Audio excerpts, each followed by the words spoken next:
Hello, Jason Bates here, owner of Electrum Financial, located right here in beautiful Scottsdale, Arizona, where a mortgage is not a flip of the coin. If you like the lowest rates at the lowest cost, then allow me to put my 30 years of experience to work for you. You've got nothing to lose. Here is this week's mortgage market at a glance. The housing market has been moving along with little regard for what is happening around it, even with the biggest rate spike since the 1980s.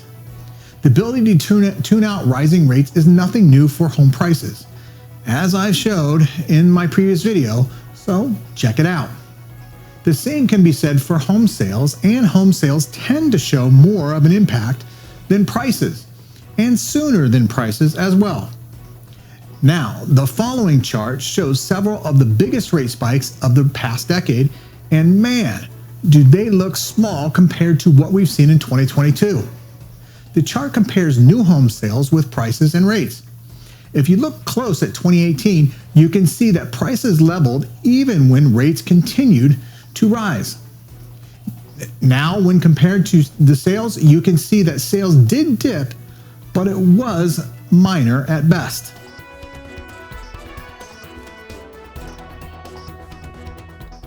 What was in the past, well, was in the past, but this is 2022, and it's clear that things are much different now, and things are moving at a much faster pace. Just last month, new home sales were still higher than any other time in the 12 years leading up to the pandemic. Now, in this week's new numbers from the Census Bureau, new home sales have plummeted to nearly the lowest levels in 5 years. Pending home sales are an even bleaker picture.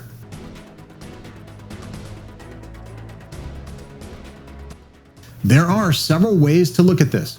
Whether I'm talking about new or existing homes, prices have surged at least at the fastest pace on record and are unsustainable at the current pace.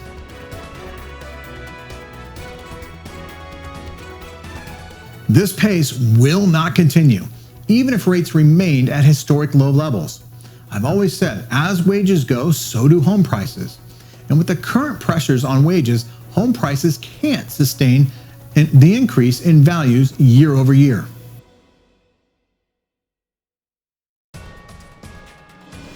Mortgage rates have risen sharply in 2022, and it has definitely helped to cool the housing market, somewhat anyway. And we all know that the housing market needs some cooling. You may wonder why prices have continued to rise even as rates have risen so sharply. The reality is that rates didn't really begin to spike until a majority of the recent home price gains were in place. In other words, rates helped to speed up the eventual cool down, and I wouldn't expect to see the effect in home prices just yet. Keep in mind, the impact on home prices will vary greatly depending on what part of the country you live in.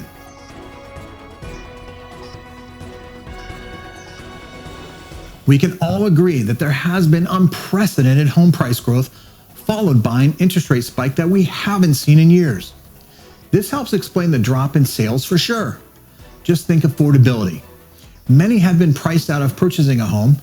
There are those who say that inventory is holding back housing, and that has been true depending on the market and price point. It's also true when comparing new homes to existing homes, even though new home inventory has technically recovered.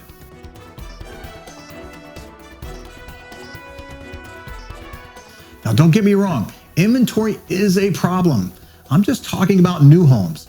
New homes were doing much of the heavy lifting early in the pandemic when existing homes were nowhere to be found. Fast forward to today, and new homes are suffering from rising material costs, rampant appreciation, and higher rates. All of that creates affordability issues that put many new homes out of reach for many prospective buyers. New home sales are still living off the backlog of people who have been under contract for more than a year in many cases. There are many new homes that are available to purchase because they haven't been built yet. Now, to help put the existing home versus new home sales into perspective, I think a chart is in order.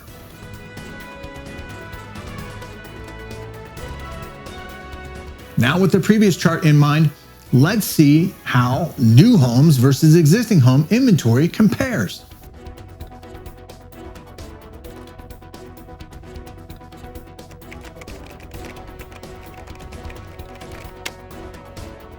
The housing market hasn't exactly turned on a dime to the extent suggested by the drop in new home sales. That said, there are signs of cooling. Just this week, the National Association of Realtors, NAR, noted an uptick in inventory versus the same week last year, and I've seen an uptick in inventory here in Phoenix, but nothing drastic. Homes for sale were up 9% year over year nationally. That's the fastest pace NAR has recorded since they began tracking the data in 2017.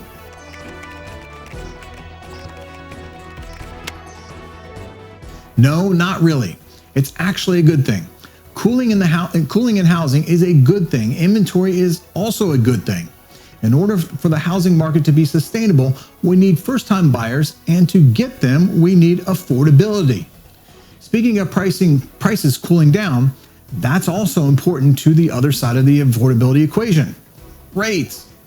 This week's inflation data showed a modest deceleration in both the headline price index and the core index, which excludes food and energy, for the first time since inflation started surging in early 2021. This is a start, and let's hope this trend continues.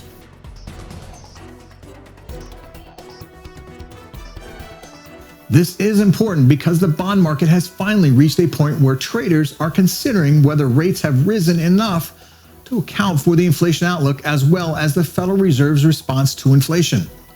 Traders who bet on the future level of the Fed funds rate are thinking flatter and flatter thoughts over the next 6 months. And I couldn't agree more.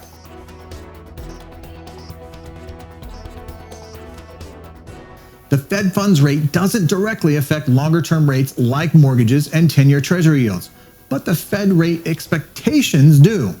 In other words, as expectations for the Fed funds rate hike have leveled off, so too have longer-term rates themselves. The following chart has the same orange line from the previous chart, plus 10-year Treasury yields.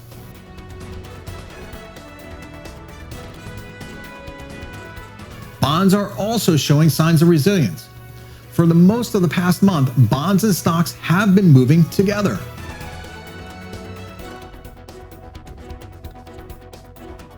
Yes, this is very good, but there's no way to be certain of how long it will last. What really matters here is that this is the first time in 2022 where I have legitimately been able to entertain that mortgage rates have leveled and just maybe, dare I say, peaked. I'm not predicting what rates will do, as there is no guarantee, and it doesn't mean that there won't be spikes here and there. Ultimately, the staying power of the current rate ceiling will be primarily determined by incoming inflation data, and it will take a few months to assess the Ukraine-related commodity price shocks. And so there you have this week's mortgage market at a glance. If you'd like to know more, reach out to me. I'd like to meet you, and that's for sure. Thanks for watching, and if you're looking to purchase or refinance a home in Arizona, I'd like to be your broker of choice. Until next time, take care and stay safe.